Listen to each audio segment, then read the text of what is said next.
जय श्री कृष्णा, राधे राधे। आप सभी को अहोई अष्टमी की हार्दिक शुभकामनाएं एवं बधाई। श्रोताओं, इस बार अहोई अष्टमी का व्रत 24 अक्टूबर यानी आज रखा जा रहा है। कार्तिक कृष्ण पक्ष की अष्टमी तिथि को अहोई अष्टमी का व्रत रखा जाता है। इस दिन माता अहोई की पूजा उपासना करती हैं, जिनको माता पार्वती का ही एक रूप माना जाता है।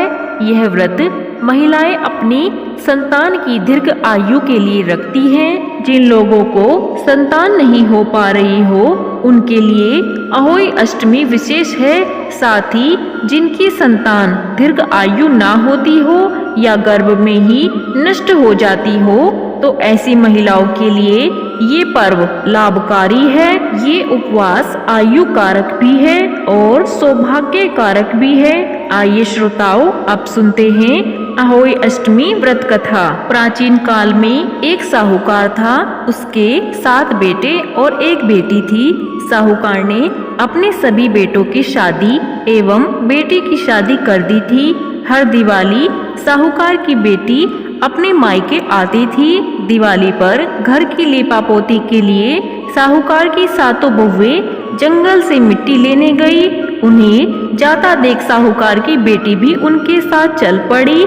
साहूकार की बेटी जंगल पहुंचकर मिट्टी काटने लगी। उस स्थान पर श्याही अपने बेटों के साथ रहती थी।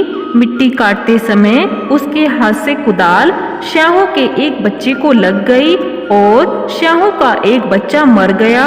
इस पर क्रोधित होकर श्याहों ने कहा, जिस तरह तुमने मेरे बच्चे को मार डाला है, मैं भी तुम्हारी कोख बांधूंगी। श्याहों की बात सुनकर साहूकार की बेटी अपनी 7 भाभियों से विनती करने लगी कि वह उसके बदले अपनी कोख बंधवा ले।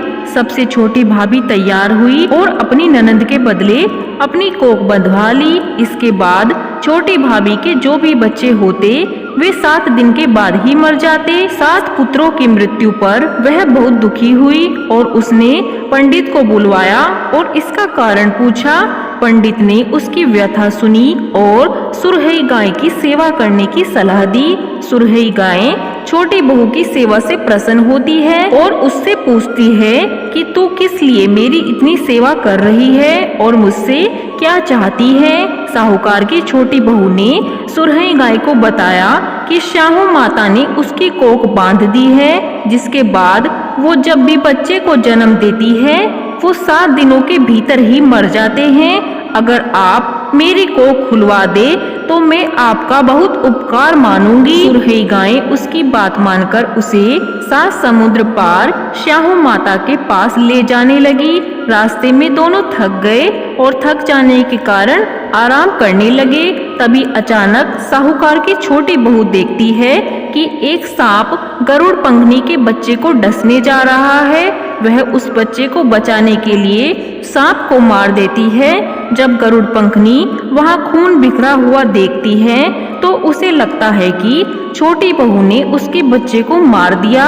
अपने बच्चे का हत्यारा समझकर वह छोटी बहू को चोंच से मारना शुरू कर देती है। छोटी बहू उसे समझाती है कि यह खून एक सांप का है, जिसे मारकर मैंने तुम्हारे बच्चे की जान ही बचाई है। गरुड़ पंखनी यह जानकर बहुत खुश होती है और सुरहई और छोटी बहू दोनों को श्याहू के पास पहुंचा देती है। वहां पहुंचकर छोटी बहू श्याहू की बहुत ही सेवा करती है। छोटी बहू की सेवा से प्रसन्न होकर श्याहू उसे 7 पुत्र और 7 बहू होने का आशीर्वाद देती है। श्याहू के आशीर्वाद से उसका घर फिर से हरा भरा हो जाता है। अहोई का एक अर्थ यह भी होता है अनहोनी को होनी बनाना।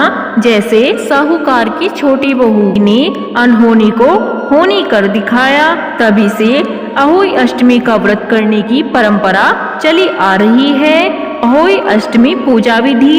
इस दिन सबसे पहले स्नान आदि करने के बाद अहोई की पूजा का संकल्प ले। फिर अहोई माता की आकृति गेरू से या लाल रंग से दीवार पर बनाए। लेकिन सूर्यास्त के बाद जब तारे निकल जाते हैं, तभी ये पूजन शुरू किया जाता है।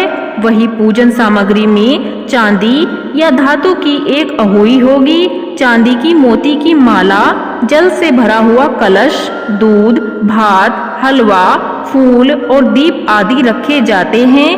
पहले अहोई माता की रोली से फूल और दीप से पूजा करें। इसके बाद उन्हें दूध और भात अर्पित करें। फिर एक हाथ में गेहूं के 7 दाने और कुछ दक्षिणा लेकर अहोई की कथा सुने। कथा के बाद ये माला गले में पहन ले और गेहूं के दाने और जो दक्षिणा हाथ में ली थी वो सासू माँ को देकर उनका आशीर्वाद ले। इसके बाद चंद्रमा को आरती देकर भोजन ग्रहण करें। जय हो अहोई माता। श्रोताओं, आप सभी को ये कथा कैसी लगी? कृपया कमेंट बॉक्स में जय अहोई माता का जयकारा अवश्य लगाइए।